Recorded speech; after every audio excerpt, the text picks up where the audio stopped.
Confidence is not built by receiving certificates or achievements. Confidence is actually built through actions, taking actions in our lives and embodying and aligning with who we actually are, the truth of who we are and who we may want to become, the inspiration of what we want our life to be, and taking action towards whatever that is, towards whatever that goal.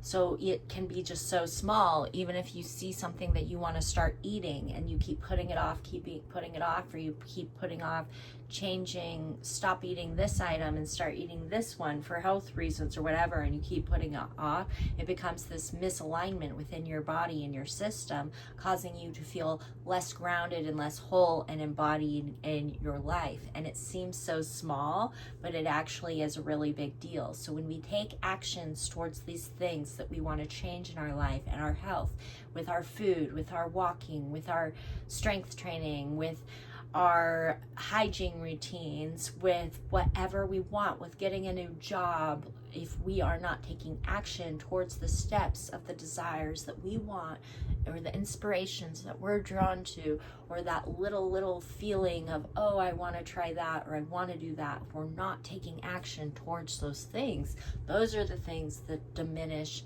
the confidence. It's not receiving a certificate. Anyone who's received a certificate, any rational, grounded person who's received a certificate can tell you it's just a piece of paper. It's just a piece of paper. The feeling of that lasts from it, maybe 24 hours, maybe a month or 2 weeks. But most rational, grounded, healthy people will tell you that it's not this big thing that gives them a constant state of confidence, because nothing is constant. There is no constant state of confidence. There's no constant state of depression. There's no constant state of stress. There's no constant state of happiness. There's no constant state of joy, of grief, of pain, of sadness, of anything, because there's always change. There's always change, and that is the beauty. That is the beauty of when you are in pain, you can know that that pain will change and transform, and it will. And I know it's really hard when you're in the pain, but sometimes knowing that it will change helps you be in it to fully feel it, so then it does start to move. We breed confidence through speaking the truth. So if you're speaking truth, if you're speaking your truth regularly, if you're speaking the truth, whatever that is, that breeds confidence. If you're always lying, if you're telling stories, if you're gossiping, if you're inflating stories, or I don't know what other ways you may be, but speaking truth and builds confidence. So another thing though with the speaking truth, it's not just that the opposite is that you're doing all those other things, gossiping and whatnot that I just listed, but with speaking truth, are you speaking truth? Are you remaining silent in situations? So that's the thing with speaking truth, is are you speaking up? Are you speaking your truth? Or are you still staying silent in the background? Speaking yourself up in your mind is also something that is entirely important for confidence. And this isn't about being conceited. This is about being fully aware of who you are and knowing that you're good at this, and this, and that it's okay for you to acknowledge that. And not only is it okay, it's entirely necessary for you to acknowledge the things that you excel at, the things that you are good at in your mind. And this isn't about being conceited. You can be humble and know all the ways that you excel in this world and in this life. Seeing yourself, you want to see yourself in a wise way.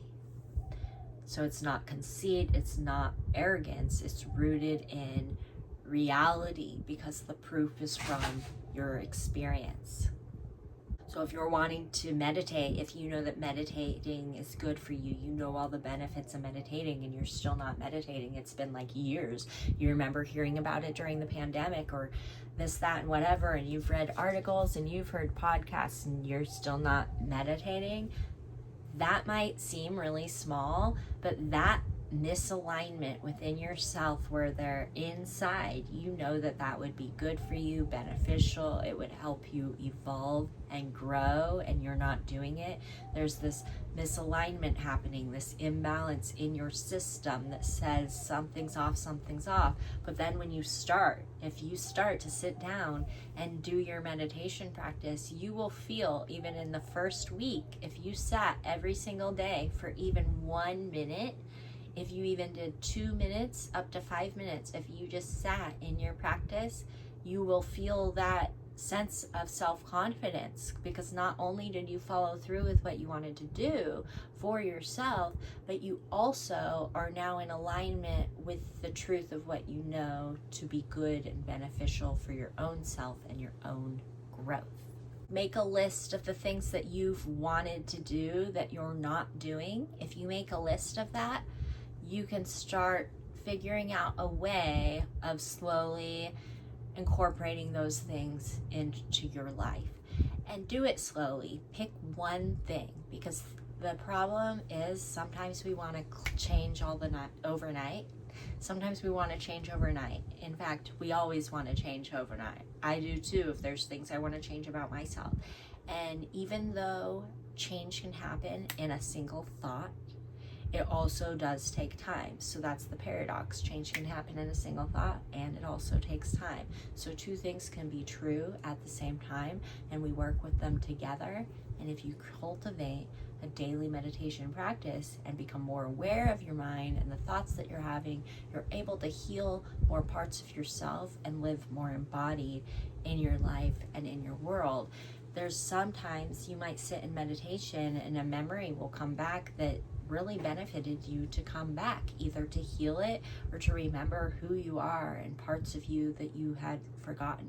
So meditation is so vast, it's so good for you, and I highly encourage you to start.